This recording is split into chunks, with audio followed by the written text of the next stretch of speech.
Hi there, Magic players. Barry White here from MagicUntapped.com and Magic Untapped here on YouTube. This is Who Is, where we take a look at the origins and backstories of a variety of characters across the Magic the Gathering multiverse. Over the past several months, we've been taking a look at characters from Magic the Gathering's The Brothers War storyline, but we've left out two, the most important two, the iconic brothers, Urza and Mishra. Well, today's the day. This is part one of our look at the warring brothers of Urza and Mishra. Who is it? Who is this? Who is it? Who is this? Who is it? On the first day of what historians would later call the year 0 AR, for Argivian reckoning, a boy named Urza was born into a noble family of Argive, one of the three kingdoms that, at the time, were found on the Dominarian continent of Tertiaire. On the final day of that same year, Urza's younger brother, Mishra, was born. A few years into their life, their mother died. Their father soon remarried, but their new mother treated them with indifference, if anything at all. Then, when Urza was 10 and Mishra 9, their father fell ill. He arranged to have the two boys sent out to the excavation camps of an archaeologist named Takasia, whom owed the boy's father a favor for her to watch over the pair as they serve as her apprentices. Under Takasia's steady hand, Urza and Mishra learned a great deal about artifice, thanks to the ancient Thran artifacts being dug up at and around the camps. The brothers, however, had very different approaches. Urza was a bit standoffish and preferred the academic study of artifice and archaeology. Mishra, however, preferred a more hands-on, group-oriented approach and, eventually, came to oversee the digs being done at Takasia's sites. Over the course of these digs, the more academic Urza noticed that these Thran artifacts they were excavating all seemed to center around a central point. Using an ornithopter, one of the still functional Thran artifacts excavated by Takasia and her crews, the elderly archaeologist and the two brothers flew to this central point to see if there was anything there. Upon arrival, the trio discover the ruins of what appears to have been a glorious city. Takasia names the ruins Koilos, the old Argivan word for secret. In exploring the site, the group discovers a network of caves littered with ancient machinery. One such machine still seemed to be functioning, powered by a Thran power stone. Each brother attempts to grab hold of the stone before the other can. Then, a sudden explosion rocks the area, knocking both brothers to the ground. In the aftermath, the brothers discover that they are holding one half of the Thran power stone apiece. In the time that followed, the brothers discovered that their two Power Stone halves had different effects on things. Urza's half seemed to make the things around it stronger, causing him to name it the Might Stone. Mishra's half, however, seemed to have the opposite effect, as it sapped strength and energy from those things that surround it. Urza called it the Weak Stone. A short while longer, after Takasia and the brothers had returned from Koilos, Mishra began suffering from dark dreams, as if some unknown force was trying to call him to somewhere. One night, Mishra resolved to confront Urza and take his half of the stone for himself. The argument could be heard all over camp. Takasia attempted to intervene, but the elderly archaeologist was caught in a blast as the brothers' two Power Stone halves caused a power surge that not only damaged the camp, but killed Takasia as well. Mishra, ashamed at the trouble he had caused and the death of the brothers' mentor, fled into the desert. And, with excavation camps breaking down in the days following Takasia's death, Urza decides to rejoin society and moves to the city of Yosha, intent on putting his skills of machinery and artifice to work as a clockmaker's apprentice.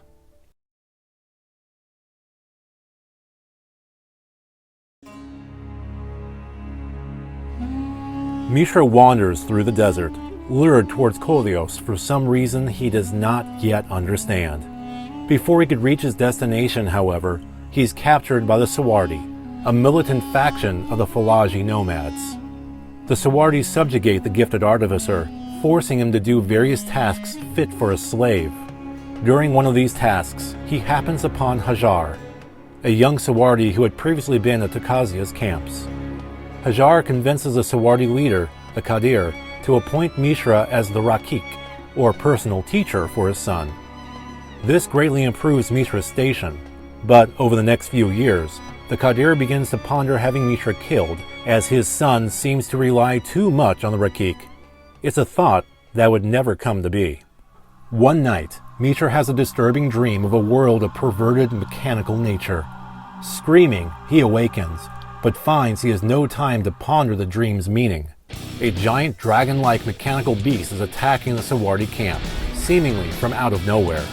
The Qadir already killed in the incident, Mishra retrieves his weak stone, hoping to diminish the rampaging machination. To the surprise of everyone, Mishra included, the stone does not weaken the beast at all. Rather, Mishra finds he can directly control it and immediately stops the carnage. The late Qadir's son assumes leadership of the Sawardi. He appoints Mishra as Raki, or wizard, and Mishra names a cruel, fiery redhead machinist named Ashnod as his apprentice. The new Qadir sets about having Mishra use his new dragon engine to unify the Falaji tribes under Sawardi rule, intent on eventually reclaiming their ancestral land, which has been civilized many years earlier by the ruler of the kingdom of Yosha.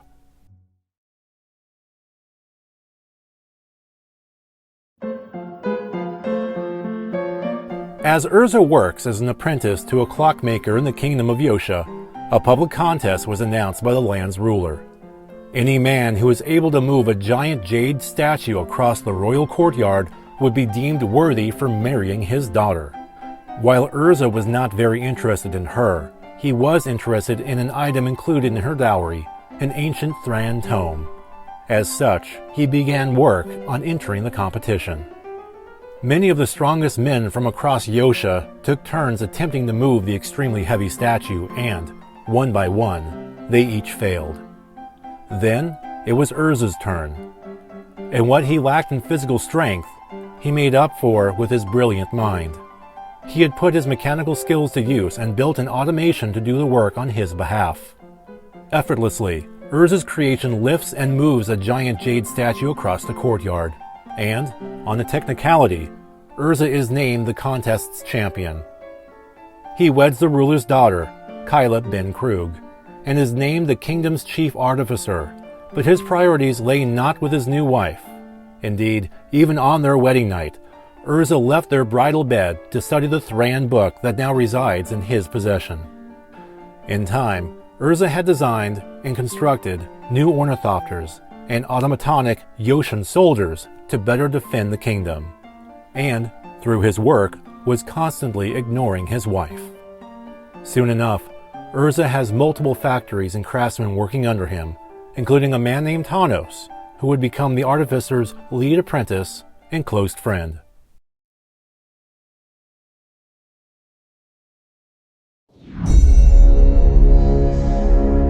Years have passed since the Falaji, now united under Sawardi rule, have begun attacking Yoshan territory as they try to regain possession of their ancestral lands. As fighting continues and deaths mount on both sides, a peace summit is called, attended by not just contingents from Yosha and the Falaji, but also two other neighboring kingdoms, Argive and Corliss. It's the first time since the death of Takazia, so many years prior, that the two brothers had seen one another. The summit, however, goes quite poorly. As the conference nears its conclusion, the Yoshan warlord launches a surprise attack on the Falaji. Apparently, the summit was little more than a ruse to lure in the Falaji and catch them off guard. Ornithopters fly over the summit grounds and drop bombs on the nomads. Ironically, while the Qadir and Mishra survive, the Yoshan warlord perishes in the chaos. Urza tries to convince his brother that he knew nothing of his now late father's plans. Mishra, however, does not believe a word his older brother is telling him. Years pass, and even more intense battles take place before peace is once again attempted. A second summit is called. The Falaji arrive in Krug, promising peace. Mishra attends the talks along with his master artificer and trusted associate, Ashnod, as did Urza and Kyla. The peace talks went well, with Mishra offering to stop the violence, so long as Urza forfeits the Mightstone. Urza, not wanting to relinquish ownership of the Mightstone, turned Mishra down, and he and Kyla retired to their quarters. Tanos awakens Urza and inquires about his wife's whereabouts. Puzzled, Urza quickly notices his Mightstone missing and rushes to Mishra's cabin, whereupon he finds his disheveled wife offering up the Mightstone to his brother. Enraged, Urza snatches the stone from his wife's hands and uses its power against Mishra. In the fray, Tanos manages to capture Ashnod, but Mishra and the rest of the Falaji were able to flee. Urza gathers a contingent of his forces and goes off in pursuit of his brother, only to return, having failed to do so, whereupon he found Krug almost in ruins. Mishra having lured his brother out of the city, only to attack it while he was away. After the sacking and razing of Krug, Mishra recalls the caves beneath Vorthos, thinking that whatever is down there will give him the ultimate edge to finally take down the Yoshan kingdom, best his brother, and finally lay claim to the Mightstone. He decides to venture back to the Curious Cavern. There, he activates the ancient portal and enters into Phyrexia, a plane of metal, oil, and the kind of horrors that would keep even the most stable person awake at night. Using the power of his Weakstone, he recruits more dragon engines to his cause. Unbeknownst to Mishra, however, is that a denizen of Phyrexia spots him in the act. More years of warfare pass. The kingdoms of Argive and Corlys have banded together with Yosha to stand against the Sawardi, and Urza being named Lord High Artificer and placed in charge of the entire contingent. From here, it becomes a tug of war between its two main players, with neither side ever gaining too much ground against the other before losing it, and so forth. Over time, both sides commit egregious sins, including enslaving other nations to their causes and draining the land of its beauty and resources, leaving a blasted landscape in their collective wake. During this time, people who disagreed with both sides, such as a glaciologist and archaeologist named Felden, Hercule, one of the founders of the College of Latnam, and others banded together and formed what they called the Third Path. Concurrently, the Phyrexian demon who had witnessed Mishra take control of his dragon engines and bring them back to Dominaria followed the foolhardy and prideful Rocky back to the plane. A member of Yawgmoth's inner circle, the demon, one known as Gix, acted as a scout of sorts for his master, whom had been pondering an invasion of the plane as penance for events centuries earlier.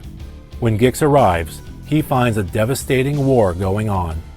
Seeking to escalate the war by way of manipulating both sides of the conflict in order to make an eventual invasion that much easier for the Phyrexians, Gix sends his minions, those known as the Brotherhood of Gix, to infiltrate both sides of the war. The Third Path, meanwhile, took up a position in the enlightened city of Tercia City, as they hoped to find a way to defeat, or at least withstand long-term, the brothers' strife. It's here that Felden met and fell in love with a scholar within the group named Lauren. Tercia City was found to be a very welcoming place, as people of all cultures flocked there to escape the chaos elsewhere, or, in the case of a hand-selected few, infiltrate. Thanks to the Archmandrite of Tercia City's ivory tower not recognizing their affiliation, the Brotherhood of Gix was invited to join the city's Council of Mages, a mistake that would prove disastrous not just for the city, but for the Third Path as well. Mishra's forces, led by Ashnod, laid siege to the city.